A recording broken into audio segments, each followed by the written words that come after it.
వాషింగ్టన్‌లో భారత్ మరియు అమెరికా దేశాల మధ్య ద్వైపాక్షిక సంబంధాలు ట్రేడ్ డీల్స్ జరుగుతున్నది. ఇది 20 నుండి 22 వరకు ఇది అయిపోతుంది. అయితే ఫైనల్ స్టేజ్‌కి చేరుకున్నందువలన ఆ ట్రేడ్ డీల్ వలన ఎంత లాభం, ఎంత నష్టము అంటే లాభం అయితే ఇక్కడ ఎక్కడ కనబడడం లేదు. కానీ నష్టాలే నష్టాలు, నష్టాలే నష్టాలు. ఎందుకంటే అమెరికా ఉత్పత్తులు అన్నీ కూడా వరుసగా ఇండియాలో మార్కెట్‌లోకి వరదలాగా వచ్చి చేరబోతున్నవి. వచ్చేటువంటి సంవత్సరాల్లో దీని ప్రభావం కనబడవచ్చు. ఇవాళ మేము చెప్పినా కూడా ఈ యొక్క విషయాన్ని ప్రచురించినా కూడా వార్తా రూపంలో ఎంతమందికి అర్థమవుతుందో తెలియదు. కానీ ఇక్కడ నష్టాలు ఒకసారి చూద్దాం.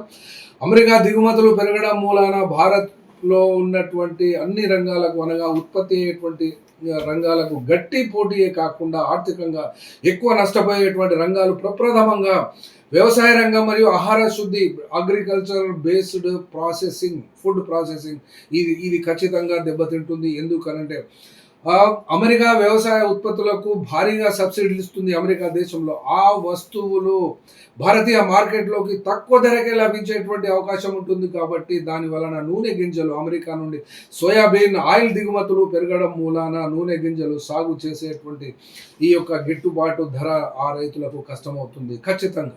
రెండవ అంశం పండ్లు మరియు నట్స్. ఇవి బాదాము, వాల్నట్స్, యాపిల్స్, బెర్రీలపై పన్నులు తగ్గడం మూలన కాశ్మీర్, హిమాచల్ వంటి ప్రదేశాలలో స్థానిక పండ్ల తోటల యజమానులు తీవ్రంగా నష్టపోతారు.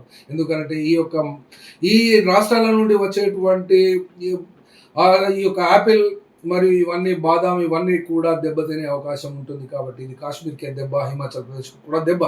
అట్లాగే మద్య పరిశ్రమ, మద్యము, విస్కీ, వైన్స్ కూడా ఇవి భారీగా అమెరికా నుండి ఇండియాలోకి వస్తాయి. కాబట్టి లోకల్గా తయారయ్యేటువంటి వైన్స్ మరియు విస్కీల యొక్క వాటా తగ్గుతుంది. కాబట్టి వీటిని ఎవరు కొనరు, అమెరికన్ వస్తువు కాబట్టి ప్రతి ఒక్కరు కూడా అమెరికన్ డ్రింక్ చేయాలనుకుంటాడు, అమెరికన్ విస్కీ మరియు అమెరికన్ వైన్ తాగాలనుకుంటారు. కాబట్టి అక్కడ ఈ రంగానికి కూడా దెబ్బ ఉంటుంది. యంత్ర పరికరాలు కూడా అమెరికా తయారీ అయినటువంటి వాటి మీద అక్కడ సుంకం ఉండదు. కాబట్టి భారతదేశంలోకి వస్తే వాటిపై చాలా తక్కువ సుంకం విధిస్తుంది. సుంకం ఉండకపోవచ్చు కూడా. కాబట్టి లోకల్గా తయారీ యంత్రాలు చేసేటువంటి మ్యానుఫ్యాక్చరింగ్ కూడా ఇది కంప్లీట్గా పోతుంది. తర్వాత ఎలక్ట్రానిక్స్ రంగం, అమెరికాలో తయారైనటువంటి ఎలక్ట్రానిక్స్ రంగము సంబంధించి ఇండియాలో ఇది పోటీ పడడం అసాధ్యమవుతుంది. కాబట్టి నష్టపోతుంది. తర్వాత వైద్య పరికరాలు, సౌరశక్తి, ఇంధన ఖర్చులు, స్టాండర్డ్ క్వాలిటీ మెయింటైన్ చేయడం ఇవన్నీ కూడా ఇండియా వల్ల కాదు.